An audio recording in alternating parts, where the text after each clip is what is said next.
Contre-plongée, un podcast de laïcité Brabant Wallon.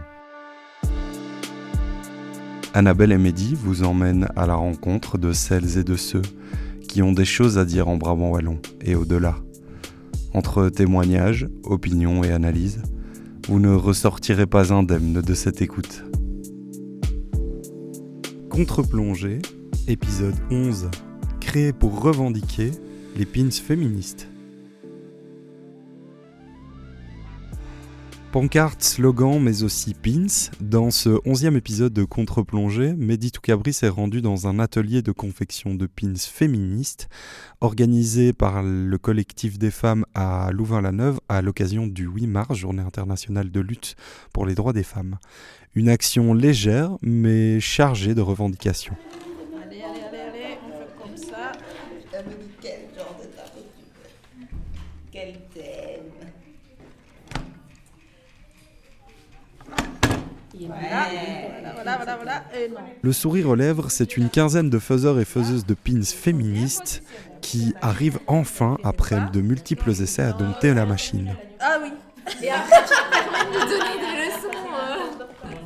Alors concrètement, le fait de choisir des pins, c'est pas forcément anodin. Ça paraît un peu simpliste quand on connaît un peu le sujet des droits des femmes. Elénie Bernard, animatrice et chargée de projet au collectif des femmes. Mais c'est un moyen de pouvoir partager en fait la problématique des droits des femmes avec une animation qui soit un peu plus légère.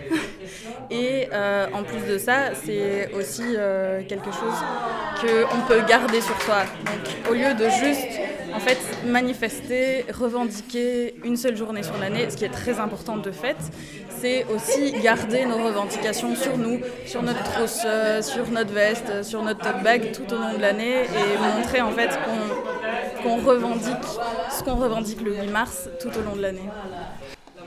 Visibiliser le plus largement possible les messages féministes pour lutter contre les messages antiféministes disponibles à peu près partout, c'est ce que souhaite appliquer Lucie Hilde, participante de l'atelier. Toutes les idées qui vont contre les idées féministes, elles ont une très bonne visibilisation, que ce soit sur les réseaux sociaux, que ce soit parfois aussi par des politiques. Alors peut-être pas forcément en Belgique, même si je pense qu'on pourrait en trouver, mais on voit dans tout ce qui est pays où on trouve des gouvernements d'extrême droite, etc., on a quand même de fortes menaces pour les droits des femmes, tout ce qui est droit, accès à l'IVG, etc., à la contraception.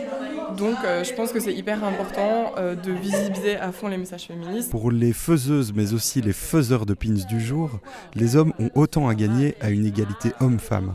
C'est ce que pense Raoul, qui vient tout juste d'attacher son pins Gender Equality, confectionné spécialement pour la manifestation nationale du 8 mars à Bruxelles. Je vais bien participer. D'abord, c'est vrai, parce que j'accompagne ma femme, mais moi-même, je suis un féministe persuadé. Parce que l'égalité homme-femme, ce n'est pas pour les femmes, c'est aussi pour les hommes.